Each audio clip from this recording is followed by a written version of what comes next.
Every April Fool's Day, my boyfriend joined his childhood friend in the same cruel prank, pretending to propose to me. Last year, I slipped the ring onto my finger, my heart full of hope. Suddenly, the mechanism snapped tight. Pain shot through my hand and I cried out. He apologized afterward and promised that this year the proposal would be real. As such, I arrived carefully dressed, believing him. Instead, I was met with a face full of cake. He reached out gently, wiping the cream from my face as if it were nothing more than a harmless joke. However, this time, I took a step back. After 6 disappointments, I chose to walk away. So why was it that, in the end, he was the one consumed by regret?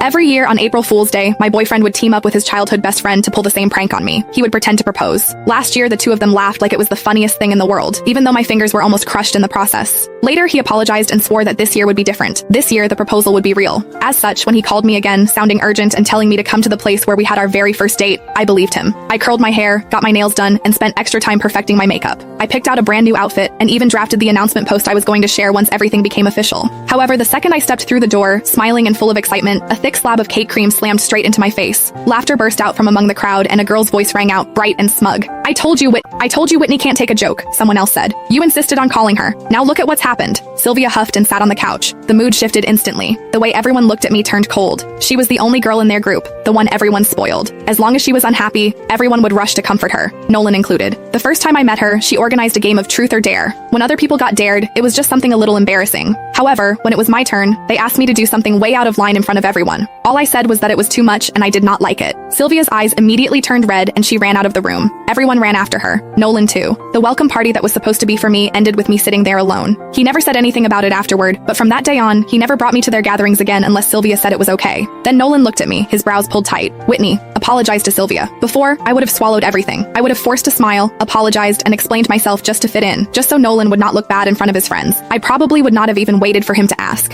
However, when even breaking up meant less to him than a single moment of Sylvia being upset, I finally understood. From the very beginning, this relationship never mattered as much to him as what he had with her. I bent down and picked up the bag and coat I had bought in order to meet his parents. As they stared, cold and judging, I said, Nolan, we're done. I mean it this time. My heels felt unsteady as I turned and walked out. As the door closed behind me, I could still hear Sylvia's light, teasing laughter drifting out from inside. Are you seriously not going after her, you hopeless romantic? Nolan let out an icy laugh. She's just throwing a tantrum. If I actually go after her, what about you? He shrugged like it was obvious. Besides, she has no one to rely on except me. She's way easier to deal with than you. My heart felt like it had been split open. His words cut through me like a knife, slicing into wounds that had never fully healed. 6 years ago, right there, Nolan had confessed to me. He told me I was the one he wanted for the rest of his life. Truth be told, it had not been easy for him to win me over. When I was 15, my parents both remarried and started new families of their own. I became the extra piece no one wanted to talk about. I resisted relationships, and I resisted the idea of building a family. I turned him down 5 times. The last time, I was living alone when a stranger started following me.